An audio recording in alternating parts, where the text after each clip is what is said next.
I have 11:02. So, in the interest of everyone's time, we will go ahead and get started with our first Kettle Over Coffee webinar of our summer series. Our first speaker is going to be Dr. Brett Rushing. Dr. Rushing is located at the Coastal Plains Experiment Station in Newton. Obviously, his specialty is forage-based research. He's going to visit with us today about forage management in Mississippi. So, Dr. Rushing, I will turn it over to you.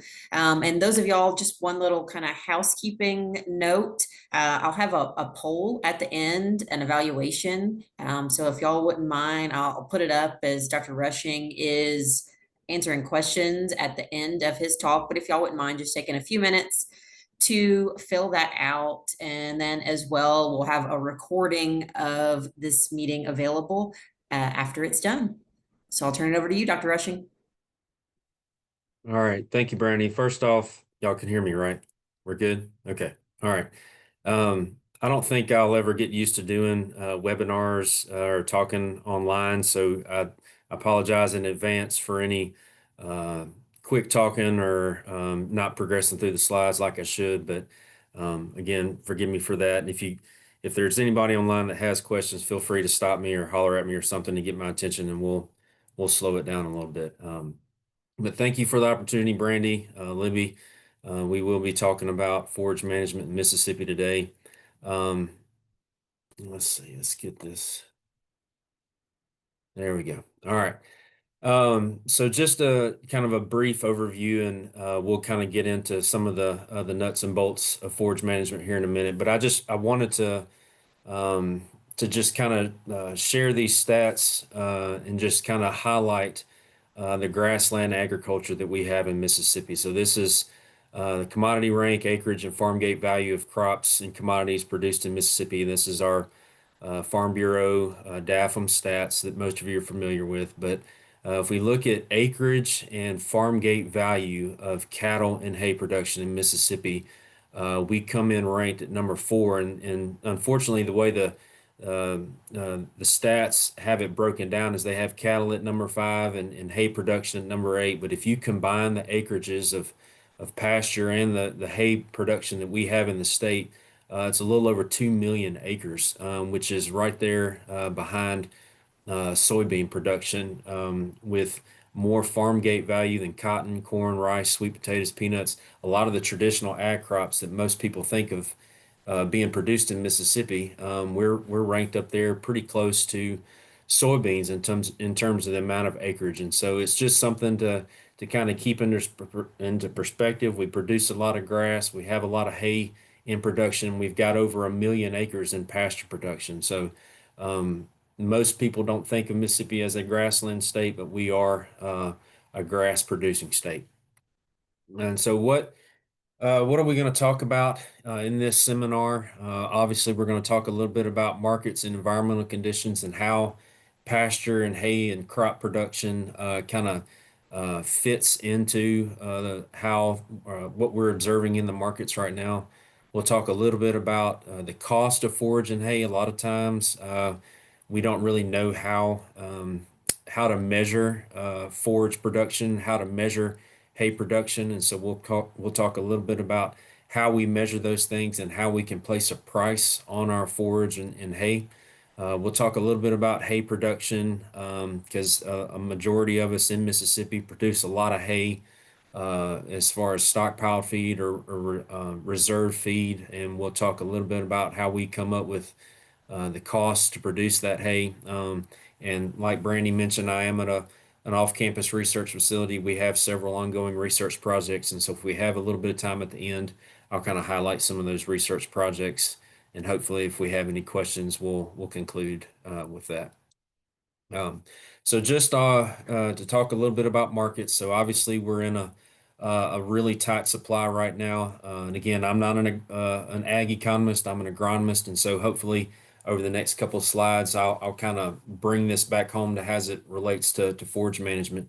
But if we look at the past 2 years, and obviously in our current state, we've got some of the highest net returns that we've ever seen in our enterprise. And so one of the things that if you look at back in the late 1990s, then again in the 2007 to 2010, and then again over the past 5 years prior to this uptick in our revenue cycle, you see these deficits where we were below average as far as our cow-calf returns. And so if you were to superimpose those values with this next graph, this is U.S. hay supply. So hay supply, that includes alfalfa, that includes southeastern dry hay, that also includes like northeastern grass hays like Timothy and orchard grass. But the representation of our hay supplies is basically a representation of the environments that we're growing that hay. So in years where we have an excess supply, if you were to go back and look at our cow-calf returns, those are in years where we have a very or higher inventory numbers, lower net return numbers, and that kind of coincides with these deficits that we have in the mid 2000s and then in the late 1990s, and then of course 3 or 4 years prior to the uptick that we've seen as of late. And so, as you have a hay supply or a pasture condition that is restricted, then we have the selling off of animals, the tightening of supplies, and the increase in value. So, again, going back to 2014, if we look about 10 years ago, we have a restricted supply, high, low inventory numbers, high net returns, and then, of course, that cycle begins to decline based off of the fact that we have increased hay supply. We're building back herd inventory, more supplies, less costs, less returns, and so the cycle continues. And so, if you look at obviously the past 2 or 3 years, obviously some of the lowest herd inventory numbers we have on record, that coincides. That coincides with some of the lowest hay supplies that we had in reserve. And then as we begin to increase in pasture condition and hay stocks, hopefully over the next couple, or not maybe hopefully, but we will begin to see over the next year or so where hay supplies increase and our herd inventory begins to build back. Looking at our pasture and range condition over the past month or so, this is the southeastern region pasture condition scoring that's put out by our ag agents throughout each state. Obviously, you've got the average in the red bar right here going across the center. You've got 2025 in the, or excuse me, 2024 in the dotted line there, which was a little bit below average last year. And then starting out in 2025, we're a little bit above average from our pasture conditions scoring. Again, we've had plenty of rainfall across the southeast. Pasture conditions were in excellent shape coming out of winter. The drought impact from last fall has been minimized. We've had, I think we're around 4 or 5 inches above average as far as rainfall in the month of May, so we're in good shape heading into summer. One other slide as far as environmental conditions, I always try to highlight our drought monitor, a yearly comparison. So obviously on the left you've got May 28, 2024. Already some droughty conditions that were starting up in the northeastern part of the state in comparison to the same week. I think this was this past week, May 27, 2025. No part of the state is in uh, any abnormally dry or drought conditions. All right, so taking that a little bit further, and again, I'll bring this back home to how that matches with our forages and pasture conditions.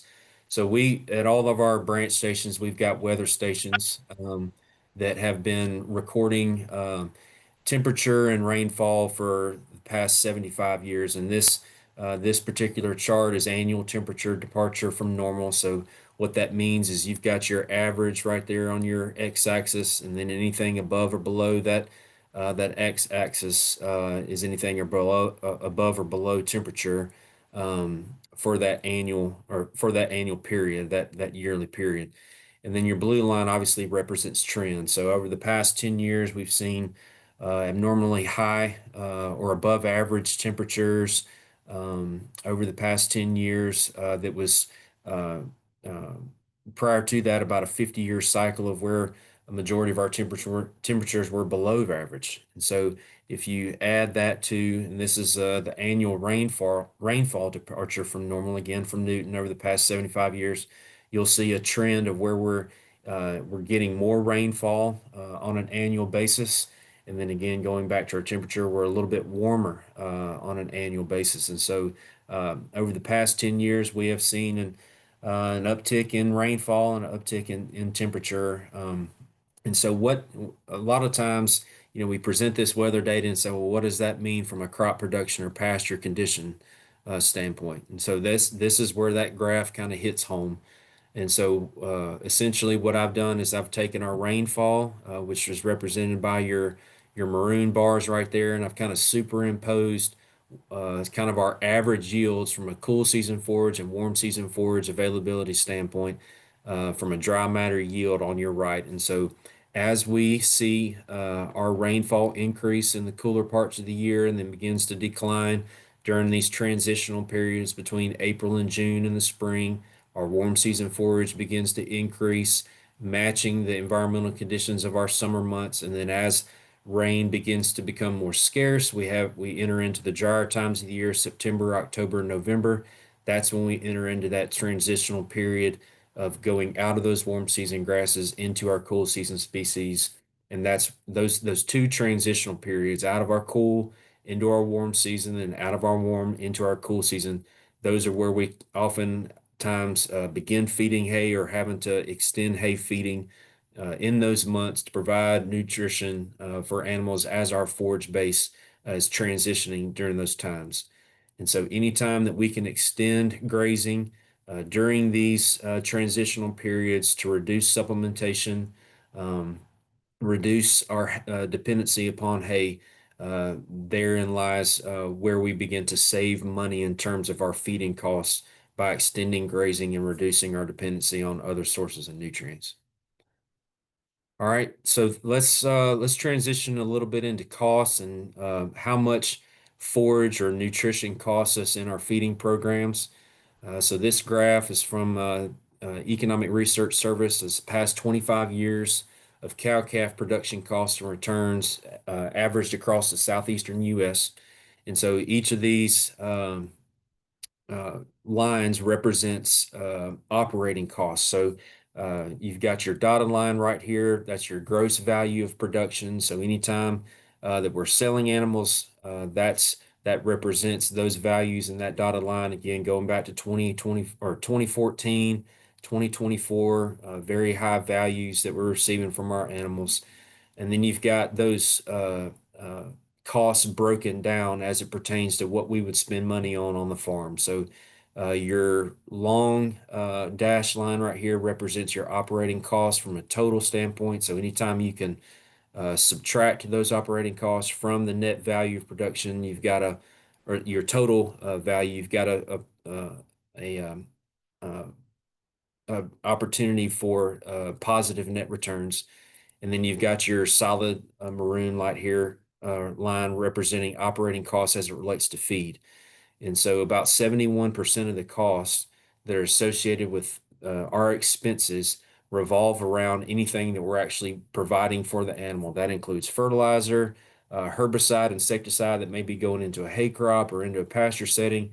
Um, uh, Anything as far as a stockpiled forage, whether it's dry hay, silage, but it also includes any sort of fresh forage, anything that we're purchasing, tubs, feeds, commodities, concentrates, anything that we're actually feeding that goes into that animal. About 71% of those costs revolve around what actually is going into the animal. And so if you take that value and you break it down a little bit further, so these are again cow-calf production costs as it pertains to feed.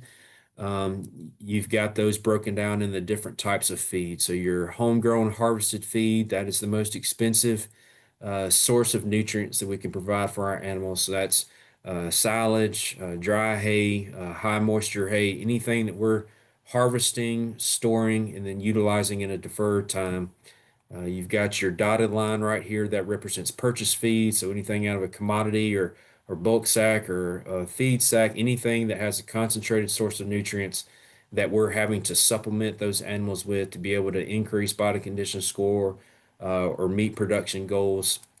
That's our next most expensive source of feed. And then your dotted dash line right here on the bottom, that represents graze feed. So that is the cheapest source of nutrients that we can provide our animals on a dollar per head basis that we have available. Graze feed is 20% cheaper than purchase feed. Graze feed is about 54% cheaper than harvest feed. So the main underlying theme behind this is we spend a lot of money as it pertains to the nutrients that goes into those animals. And the anytime that we can reduce our dependency upon hay and supplementation costs and can allow those animals to essentially work for us, providing a grazed feed for them, that's oftentimes going to be a cheaper source of nutrients for us in our production systems. All right, so now I'm going to go into a little bit about hay production and cost. And so usually when I give this talk, I like to ask those that are listening, how much this picture costs. So if you look at all the costs that are associated with what it is that we're doing in this picture, it's an extremely expensive, extremely laborious process. So if we think about the initial purchase price of the equipment, you're looking at between 150, $170,000 now, maybe even more. You've got a new zero series baler there that's going to be in the 50 to $60,000 range. But again, that's just the initial purchase price of that equipment. You've got an operator, you've got pasture or hay land rental. You've got all the fertility that goes into that land to produce that bale.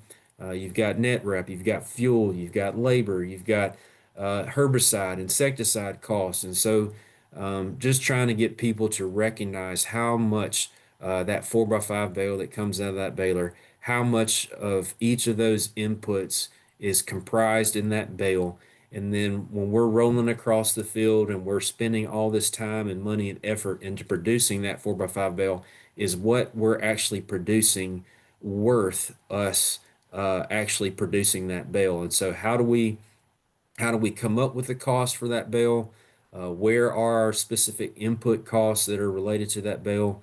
And is that bale worth us producing? How do we measure the quality? How do we measure the yield of those bales? And then when we begin feeding that bale, is it economically justifiable for us to continue producing the type of hay that we're producing and continuing to feed it? And how does that impact our overwintering costs when we begin to feed those bales? And so I bring this next picture up. So the hay that's represented in this picture came out of the field that this was being produced. And so, you go from a fresh bale right out the back of the baler that's stored on the side of the field. I always give the stat on a 4x5 bale. The outer 6 inches of those bales comprises about 30% of the volume. So when we've taken that bale that cost us, 50, 60, maybe $70 to produce, and then store it off onto the side of the field underneath oak trees or on the hay, the borders of our hay fields or outside behind the barn or in an area to where we're going to go and get those bales and feed them at a deferred time. We've got 56 inches of rainfall on those bales by the time we've produced it and by the time we feed it. And so essentially, when you look at that trailer, about 30% of the volume of that trailer has become waste because those bales have begun to rot, dry matter's declined, um, palatability has declined, the performance. I mean, they're no longer going to choose the exterior of those bales. And so there's just a tremendous amount of waste uh, that goes into not only producing that bale, but then how we store that bale and then begin to utilize it when we feed it. So how do we come up with some of these costs? I've talked with growers over the years that have really fine-tuned how they come up with their production costs in producing hay, but some of us have never done this before. And so we've got the resources to kind of help you start out in coming up with a cost on a per bale or per acre basis. Our Ag Econ department every year comes up with enterprise budgets for all the commodities that we produce across the state, one of those being forages in hay production. And essentially, what I do, we've have a few acres of hay production here at the experiment station. What I do is I go and take their enterprise budgets and I go back in the appendix of their enterprise budgets and I basically go and pick and choose all the different costs that are associated with the hay production that we've used over the year. And that kind of allows me to produce a hay production budget. So the example I have here has a lot of the inputs such as fertilizers, herbicides, insecticides, any of the seed that we may choose to purchase. But what it also has, and I don't have a picture of, it's also got the equipment operation values on a per acre basis. So if you have a large round baler and you're using a 115 horsepower tractor to harvest that, and then you've got let's just say a 75 horsepower tractor that uses an 8 foot disc mower, and then you've got a tedder and a rake and all those different costs that are go into producing that hay. All those values on a per acre basis are in that appendix, so you can essentially go and plug and play all the different values, the different types of equipment that you've got to kind of come up with a per acre basis to help you come up with a hay budget.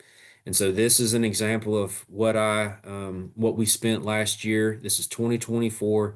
So we had 3 harvests last year. And so I've got it broken down on a per harvest amount. I've got it broken down on our total acreage, and then we'll kind of work through each of these values. So if I add up all the herbicide costs, the fertility costs, labor, depreciation, net wrap, hauling that hay from the field and storing it in the barn, all those costs added up.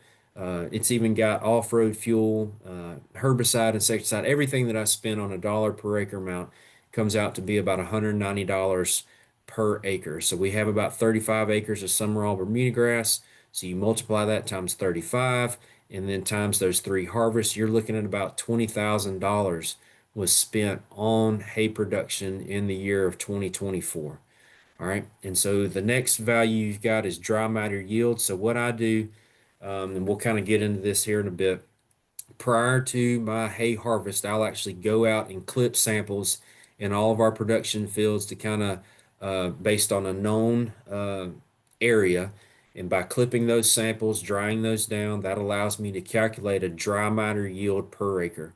And then so that's based off of about a 95% dry matter.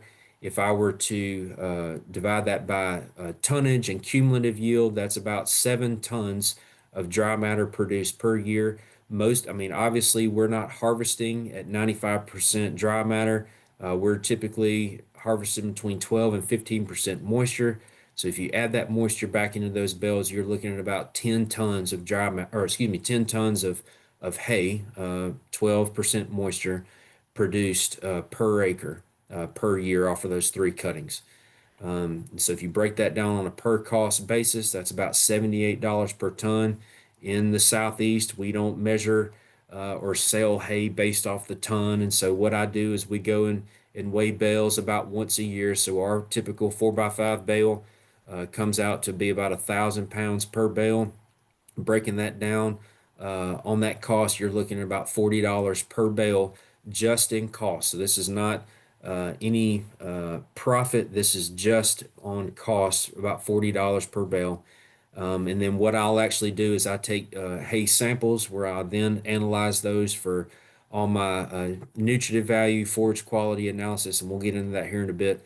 But my average crude protein over those 3 harvests in 2024 was 18%.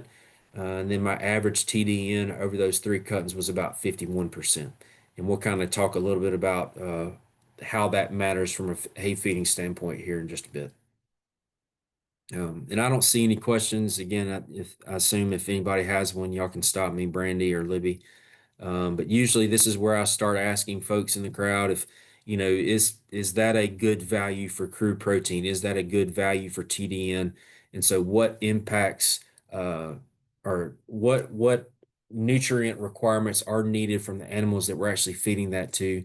And then what do we need to do to help manipulate those values in order to increase our feed value and then decrease supplementation when we're actually begin to feed that hay? So thinking about essentially from a beef cattle standpoint, most of us are interested in crude protein and TD energy values. And so when we think about hay production, what can we do to help manipulate those numbers or increase the value of the hay, and why does it actually matter? So forage quality is basically the combined effects of intake and nutritive value. So it's the nutritive analysis that we get from a hay sample, and then how the animal actually performs, how they choose that hay, how they perform as far as meat production or milk production for feeding that to lactating animals. And so it's the combined effects of intake and nutritive value. So intake is affected by forage availability. So how much of that is available? So from a hay production standpoint, how are we feeding it? Or is it bunk? Is it ring? Is it out in the open? Is it being rained on? Animal capacity. What type of animals are we feeding this to? Are they growing animals? Are they lactating? Are they dry? And then, of course, environmental or management conditions. Again, that kind of goes back to how we're actually feeding this, how the feed or the hay has been stored prior to us feeding that. And then the nutritive value as it pertains to the actual hay production standpoint. How can we manage our hay crops to increase the nutritive value? That can be altered by plant species. So, uh, if we think about all the different forage crops we have in Mississippi, you've got perennials, you've got annuals. Annuals are typically higher in nutritive value compared to perennials. Grasses and legumes, grasses are typically lower in nutritive value compared to legumes like white clover or alfalfa or crimson clover. Um, so species has a lot to do with nutritive value. Pre-harvest management. So how often are we harvesting our hay crops? Are we fertilizing on day one and then coming back and harvesting every 30 to 40 days, or are we harvest or fertilizing on day one and allowing that biomass to accumulate for 60 to 75 days before we make a harvest? And so the length of time in between cuttings drastically impacts the amount of carbohydrates or sugars and energy values that we can capture in that hay. And then, of course, post-harvest management. By the time we actually harvest that hay, nutritive value immediately begins to decline. And so, what are we doing to preserve that nutrient management or nutritive status of that hay, whether it's how we store that hay, how we're feeding that hay, all the steps that hay is actually handled by the time it's harvested, whether it's how many times we have to fluff it, does it get rained on, do we have a good curing, do we store it in a barn, are we storing it on gravel, are we stored it outside in the open, all the different ways that hay encounters degradation by the time we actually feed it. And so just this is a kind of a brief snapshot of some of the nutritive values that are required from some of the animals that we typically feed in Mississippi. So it's just summaries based off of the different classifications of animals. You've got um, first calf heifers, growing heifers, or growing steers and heifers at the top. You've got mature cows. Most of us in Mississippi, we're feeding during the winter time. If we're having a year-round calving season, a lot of times those animals are always in flux. So are we lactating? Are we dry? All the various stages in between. And so you can see the nutrient requirement comparisons between, let's just say, a mature cow. She's lactating 2 months postpartum. The amount of energy and crude protein she's going to be consuming on a daily basis compared to her counterpart where she's non-lactating, and the decrease in nutrients that's required.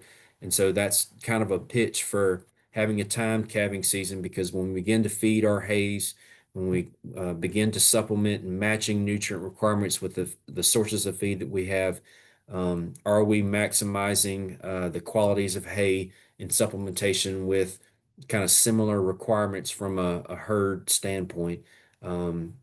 Versus either overfeeding or underfeeding any time of the year. And so I mentioned a while ago hay sampling, or how we take hay samples and what that nutrient analysis looks like. This table represents hay sample analysis that has been submitted to the Mississippi State Chemical Lab for about a 6-year period, 2017 to 2023. 1,500 samples were submitted during that time period. The overwhelming majority of those samples were for dry grass hays, about 1,300 samples. The average crude protein was about 9%. The average TDN of those same samples was about 46%. So if we go back to our mature cow, let's just say we're fall calving and we're feeding in the late fall, winter, early spring months. Looking at 2 months post partum, she's consuming about 28 pounds of dry matter per day. She needs about 60% TDN, 11% crude protein, and there's the pounds of each of those materials that she's consuming. If we compare that to the hay, basically a snapshot of Mississippi hay production, we're automatically in a deficit from a protein and energy standpoint. And so if we were to begin feeding that hay to that lactating animal, we automatically must provide a crude protein and energy source because we're not getting those nutrients from the hay that we're producing. And so going back to a couple slides prior, uh, species is one of the easiest ways to show the differences in nutritive value. Obviously, you've got alfalfa, the queen of forages, high crude protein, high TDN values, all the different grasses, perennials, annuals, legumes versus grasses, and just the different ranges of nutrient values that we can see on those different species. And so the goal behind this is just to kind of open our eyes to different species besides Bahia grass, besides Bermuda grass, or even tall fescue. Are there ways that we can incorporate different species in our hay production systems that allow us to produce a little bit higher quality hay that again will reduce um, uh, the need for supplementation or feeding excess hay in order to meet those nutrient requirements. So I did a study several years ago, and I've been presenting this data for several years now, and I've tried to update some of the values. But essentially, what I did is I took four of our common varieties that we've produced in Mississippi. So these are seeded varieties. So you've got Argentine Bahia grass, you've got Pensacola Bahia grass there in the orange. Cheyenne 2 is a seeded Bermuda grass there in the gray, and you've got common Bermuda grass right there in the orange. And essentially, what I wanted to do in these plot trials is to fertilize these different treatments with different amounts of nitrogen. So if we go back to our biochem classes or our chemistry classes, um, the main element in the construction of amino acids is nitrogen. The main building blocks of protein is amino acids. So essentially, the more nitrogen that we're applying to our hays, the higher crude protein values that we would observe in the hay sample analysis. And so what I've done is I've got varying rates of nitrogen. So the more nitrogen I apply, you can see those clusters increasing to the right. Then I've got my dollar per head per day. So essentially what I've done is I've fertilized these different species with different rates of nitrogen. I've taken the hay analysis, and where I have a deficit, when I begin to feed those hays to a 2 month postpartum 1,200 pound cow, if I'm in a deficit in that hay analysis, I will combine that hay with a soy hull supplement. So when I did this trial, soy hulls were around $200 a ton. I think right now they're around $400 a ton. So they've doubled in cost. But what you'll see is essentially the dollar per head per day value of the combined hay production costs. So going back to those hay enterprise budgets that we went over in the first beginning slides, combine those costs with the supplementation costs to meet the nutrient requirements of those lactating cows. That's your combined dollar per head per day value there on the left. And as you'll see, the more nitrogen that we apply, the increased crude protein, the increased quality of the hay that we're producing, the lower per head per day feeding costs we have. And that's especially pronounced in your Bahia grass productions. Not as easy to see in your Bermuda grass, but for most of us in the central, southern parts of the state, a predominant species in our hay production is Bahia grass. And so even in Bahia grass, the more nitrogen that I apply, the higher crude protein values that I have. And most of us will say, well, heck, I'm spending more money on nitrogen. That means that I've got that increased cost of nitrogen. But we don't often foresee is when we begin to feed that hay, it's a higher quality product, which is ultimately reduces our supplementation costs and allows us to produce a higher quality product, reducing our feed bill. All right. So think about it this way. Suppose you're feeding Bahia grass hay to 50 head for 120 days, and we just fertilize with 100 pounds of nitrogen. That's $2.83 per head per day compared to, let's just say, 400 pounds of nitrogen. That's not a single application, that's subsequent applications across the year, but that's our total cumulative nitrogen amount. That reduces our dollar per head per day by nearly a dollar and a half. You multiply that times 50 head, 120 days. That's about $12,000 of inflation adjusted savings by feeding that higher quality hay over that 120 day feeding season. All right, so obviously one way to increase the quality of our hay is by increasing nitrogen rates. Another way that we can do that is by harvest frequency. So the more nitrogen we apply within, there is a plateau effect, but essentially the more nitrogen we apply, the higher the crude protein values. Well, the other parameter that oftentimes we're focused on is total digestible nutrients. That's a function of energy, and energy is a function of harvest maturity, or how mature those plants are at the time of cutting. And so same trial, we're looked at, instead of this graph, instead of nitrogen rates, we're looking at harvest frequency. So that's the time of days in between each harvest. So you've got the same species, and this is harvested every 30 days, so about a 4 cut system. Every 40 days, that's a 3 cut system. Every 60 days, which is cutting twice a year, and then this is 120 days. So essentially you're fertilizing on day one, allowing it to accumulate for 4 months, and then harvesting that hay at the end of our summertime. And then again, you've got dollar per head per day, come up with the same cost, feeding the same animals, same cost from a supplementation standpoint.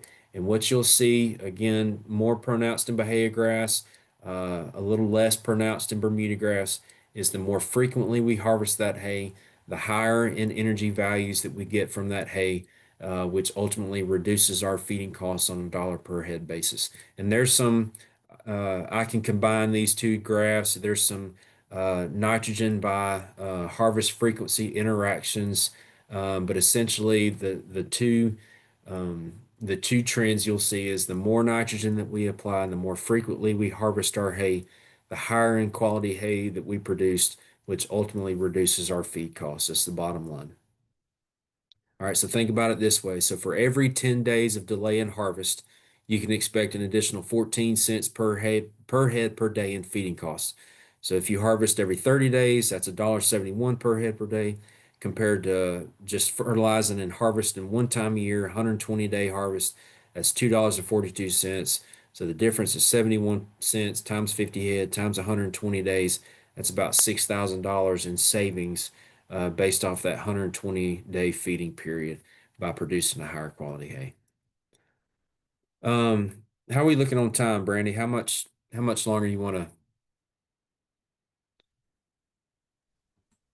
I was planning to go for about till about 10 till to give time for questions, but if you, I don't know how much more Okay. you have, it's up to you. Let's I've got a few more slides. I'll quickly run through it. So I mentioned earlier about taking fresh forage samples or coming up with a dry matter yield. And I kind of relate this. So I work a lot with some crop producers. So if I had a product or I had a specific management practice, let's just say, there's a specific fertilizer, a specific herbicide, and it costs me, $10 per acre to produce or to use. Well, those growers, most oftentimes in the crop production standpoint, they can say, well, if I produced 150 bushels on corn and it cost me $10 per acre, they can within about 5 minutes do a little cowboy math and come up uh, with basically a yes or no on whether they should adopt this management practice, because they know on a per acre basis what their costs are, what their yield is, and whether they should adopt a certain management practice. When it comes to our pasture setting or hay production setting, a lot of times we have no idea on how to calculate yield. We have no idea if applying a certain herbicide or a certain fertility management process will actually increase our bales per acre, our dry matter yield per on our pastures. And so we really don't know Uh, I mean, we have certain measurables, calf weaning weights, body condition score, how much I sold this calf for this year or what cold calf. We have our sales, but we don't know essentially all the steps and ways that we can measure our profitability or our production from a pasture standpoint leading up to the sale of those animals. And so oftentimes I get the question, well, how do you measure yield? I've got a graduate student right here, essentially clipping a cereal rye pasture. We'll clip those samples, we'll take those samples back, we'll measure them, we'll weigh them, we'll submit those samples to kind of come up with a nutritive management plan as far as meeting the nutrient requirements of the animals that we're grazing those pastures on. We submit those samples. We got hay analysis back on them. And so if we need to supplement these pastures, we know based off the dry matter yield of the pastures, the nutritive value that we get back from the hay analysis or from the forage analysis, we know if we need to supplement or we know how many days of grazing on a per acre basis. If they're, going back to that graph I showed a while ago, if we've got an animal that's consuming 25 pounds of dry matter and we've got 2,000 pounds of dry matter and we've got 10 head, we can essentially calculate how many head of grazing that we can get on a per acre basis. I've got 20 acres. How many days of grazing with that forage continuing to grow? How many animals can I put on that? Stocking density, stocking rates, um, rotational grazing management plans. All that goes back to how we actually measure those pastures, how we calculate our dry matter yield and the nutritive value that's in those pastures, and how we have to supplement. I know that's a mouthful, but essentially it goes back to measuring, figuring out how to measure these things, how to get them analyzed, and matching that with the nutrient requirements of the animals that's grazing or feeding. Simple calculation, harvest your forage from a known area, weigh the sample, dry the sample. We've got other ways. You've got grazing management sticks, like grazing sticks. You've got rising plate meters. I know in other countries, I know in New Zealand, Australia, a lot of times the way they come up with land rental rates is based on using rising plate meters, walking through a pasture, driving through with a 4x4 side by side, measuring dry matter yield in those pastures and being able to set stocking rates and rental rates based off of the yields from those rising plate meters. All different kinds of ways you can measure it. But again, if you're not measuring it, how do we know if we're improving it? Again, more calculations. If you're interested in these, get in touch with me or we'll provide this recording to you and you can kind of look at them in a little more detail. I have this slide in here for a hay calculator. Rocky has developed, Dr. Rocky Lemus has developed a hay calculator. So if you are interested in figuring out how much hay you need to have on hand based off the nutritive values of the hay that you had sampled, he's got a calculator that's available through the extension website where you can go in, input the number of animals you've got, what classification they are, the hay analysis that you've got from a hay feed or from a hay analysis report, different types of species, input all that information, and essentially it'll calculate how much hay you've got to have on hand, how much additional supplementation from the various supplements that we've got to be able to feed, and kind of mixing and matching that based off of those the values that you put into that calculator.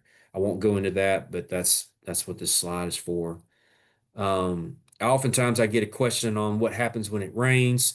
Like if I were to harvest hay and it gets rained on, how does that decrease the value of my hay? So last year, or excuse me, 2 years ago, we harvested hay on July 11th as one of those scenarios where we had a 30% chance of rain for the next 7 days. I knew we needed to cut hay. This was the lowest percent chance of rain we had in the foreseeable future, so I decided to cut it. Ultimately, what happened is we got nearly 3.5 inches of rain on that hay cutting over the next 3 days. So my 30% chance ended to 100% for the next 3 days. So after we harvested that hay, we had to fluff it twice. We finally got around to baling it about a week later. And so essentially what I did is I compared the samples at cutting compared to the samples of what it looked like when we finally got around to baling it a week later. So your dry, essentially what I'm calling dry, is prior to it getting rained on, and then the wet is what that analysis looked like 7 days later. So you had a 31% decline in dry matter yield on a per acre basis. So think about what we're doing. We're laying that hay crop down, but then we're fluffing it twice, trying to beat it and get it dry. That fluffing allows those highly digestible plant parts, the most nutritious leaves that are in that hay. Essentially, they're wet, they're getting dried, and then as they begin to dry, they begin to crack, and that fluffing process knocks all those nutrients down back into the soil profile. It's not being captured in the hay that we produce, and so ultimately that results in a 30% decrease in yield. We had about a 17% decrease in crude protein. Again, those digestible plant parts that are being whipped while we're fluffing that hay. And then as we're running that baler through the field, all that dust that's coming out the back of that baler, that's your highly nutritious plant parts going up into the atmosphere. It's not being preserved in the hay. And then again, you've got a 12% decrease in energy values. So again, going back to uh, environmental factors and how that affects the quality of hay. This is not statistical, but just anecdotal. But again, you've got a decrease in dry matter yield, a decrease in crude protein, a decrease in those dissolvable nutrients in energy. And so, if at all possible, trying to mitigate environmental effects on when we're actually producing hay. I know in Mississippi it's extremely difficult to do, but that just kind of gives you a little bit of a picture of what happens to that hay after it gets rained on. Real quick about fertility. How much does it cost us to fertilize our hay? What are we actually removing from the field anytime we fertilize and harvest that hay? So, from a nutrient removal perspective, if we're looking at hybrid Bermuda grass, we're removing about 50 pounds of actual nitrogen per ton, about 50 pounds of actual potash per ton, about 12 pounds of actual phosphorus per ton of biomass is removed. So most of us are shooting for that 2 ton of 2 tons of dry matter per harvest. So essentially, you're removing 100 pounds of nitrogen, 100 pounds of potash per cutting from a Bermuda grass production standpoint. It's a little bit less than Bahia grass, but oftentimes, if we get phone calls, well, I used to have a really good standard Bermuda grass, and it's being taken over by Bahia grass. Usually, the number one indicator of that Bermuda grass decline is because we're not replenishing potash reserves. We're notoriously low in potash in our soils from a hay production standpoint. We're not replenishing it because we're removing 100 to 120 pounds every cutting. If you're looking at 3 to 4 cuttings a year, that's a tremendous amount of potash that's not being put back into the soil. So that results in decreased yields, increased pest uh, resistant or less pest resistant from the standpoint of those plants, and then less disease resistance because you're declining the capacity that for those plants to fight against disease and insects. And so potash is one of the main nutrient sources that we're often deficient in. Looking at costs, you've got poultry litter is one of our main ingredients from a fertility application standpoint, especially in the central southern part of the state. 74 cents per pound of nutrient or per pound of nitrogen, 57 cents per pound of potassium. And again, those are organic sources. But if you look at your inorganic sources like urea, potash, and DAP, 36 cents per pound of nitrogen, 25 cents per pound of potash, 46 cents per pound of DAP as a phosphorus source. And so, again, how are we managing our nutrients? What are we actually removing per ton of biomass that or pound of dry matter that we're getting from these fields? And are we putting back essentially what we are removing? I mean, that's what we're doing in the beef cattle industry. We're moving nutrients from one shape, form, or fashion all the way into an end product as consumers that we're purchasing at the market. And so we're applying fertilizer to our pastures, to our hay fields. Those nutrients are being taken up into those plants. It's being harvested and consumed, whether it's us harvesting it from a hay production scenario or our animals actually consuming those from a grazing scenario, and then how those nutrients move throughout the animal and are preserved, and then we harvest them at the end. And so the most efficient, most economical way that we can apply those nutrients, allow them to be available into the plant, and then those plants having the best opportunity to harvest sunlight and those nutrients in the soil profile to kind of help in that production cycle is really the name of the game. Um, I won't do any of the current research. It's just a bunch of pictures, but I'll pass through them real quickly. We have variety trials that we look at animal performance. This was a small grain grazing trial we did this past year. Some of the data that we've collected. I've done quite a bit of work in integrated crop livestock systems, but that's a fancy word for combining cash crops with the cover crops and then grazing those cover crops and how that impacts soil health and revenue. Here's some replacement heifers grazing cereal rye pastures. This was no-till soybeans followed by no-till cereal rye. We graze those with our heifers, then we come back in and no-till soybeans behind it. That's a picture of our soybean crop. Some of the data that we've gotten off of these trials. We've looked at kind of a living mulch scenario where we're harvesting a perennial legume. You've got white clover right there on the left.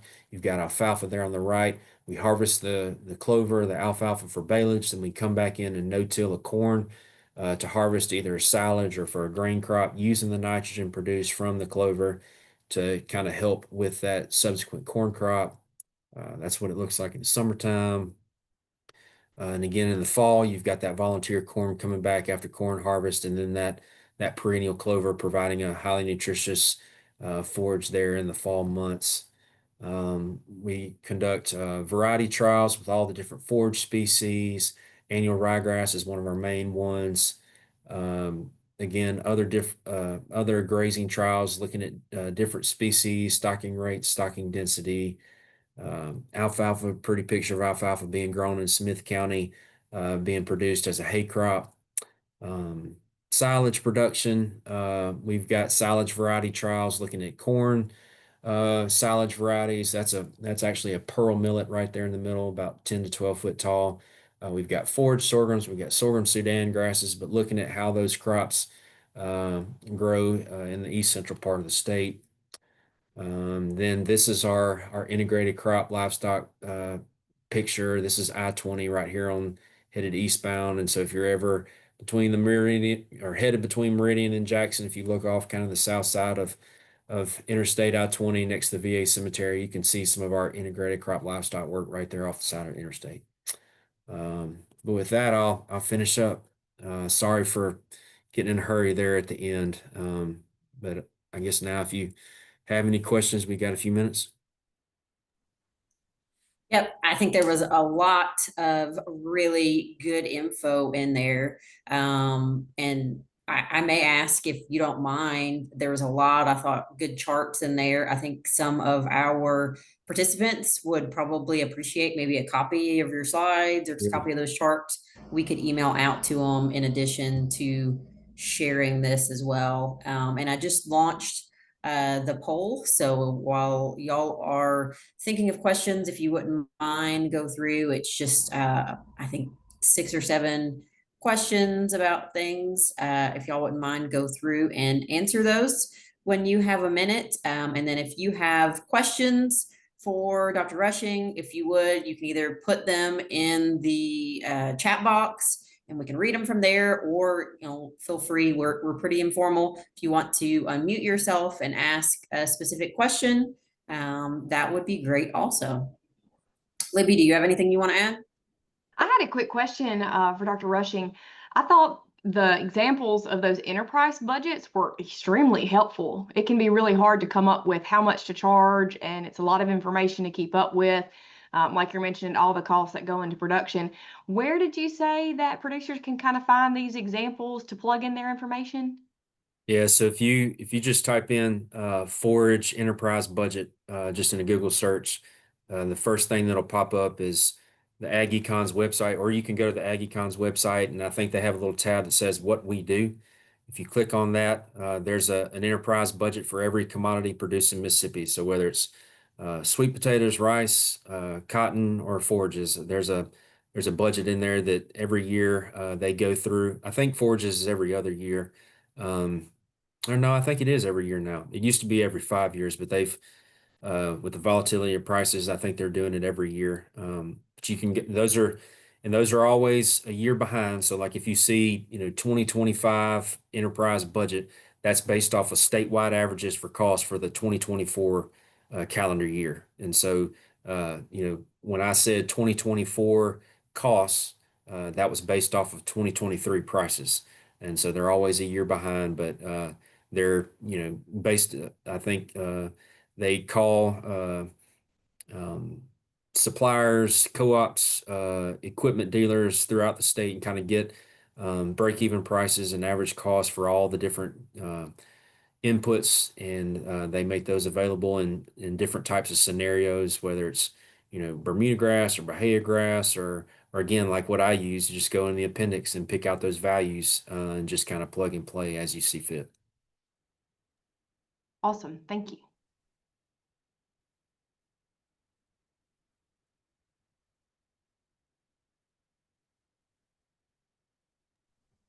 Y'all are an awfully quiet group today.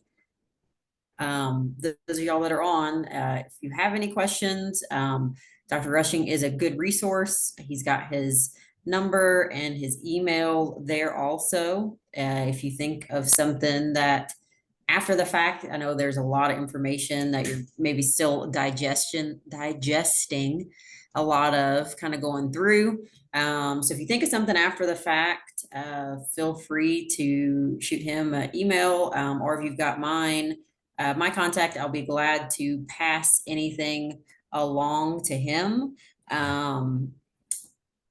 I'll give it just a few more minutes. I'll just keep rambling for a little bit. So I mentioned at the beginning, there's a question. Go ahead. Oh yeah. All right. I have a question, and pardon my my ignorance of this question, but no question is a bad question. So I thought the integrated crops were interesting, where you had the corn mixed with the cover crops, and just wondering how you would utilize that in just a typical cow calf operation. Like would you plant a pasture with that with a corn and cover crop planting, and then graze cattle on it, or are you doing that to harvest the corn? Um, so I guess the question is just, do you use that to graze cattle on only, or are you using that as a way to grow your corn and harvest the corn? Yeah, so the I appreciate your question, Mike, but the target audience from that production scenario is kind of a stocker cattle production, or addressing you know crop production.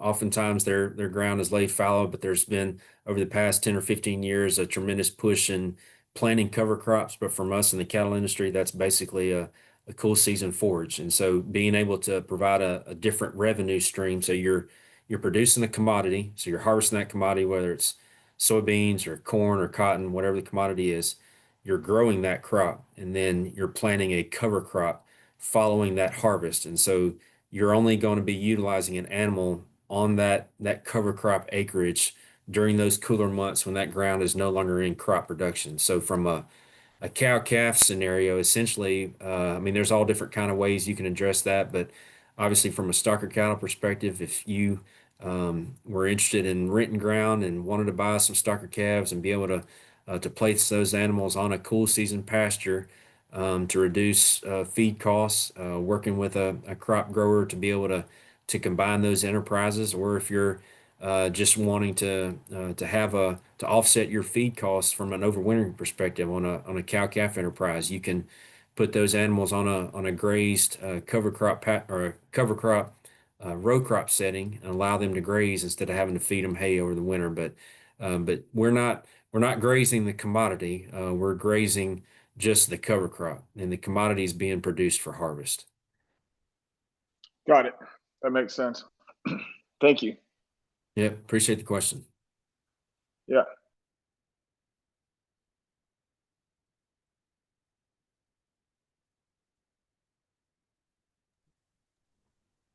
All right, well, seeing there's no further questions, I will go ahead and close us out for the day. It's hit right at lunchtime. So 12:02. So I want to invite everybody that's on to join us for our next webinar talking about cattle nutrition. I think that follows Dr. Rushing's talk very nicely, and I included the registration for the next webinar in the chat.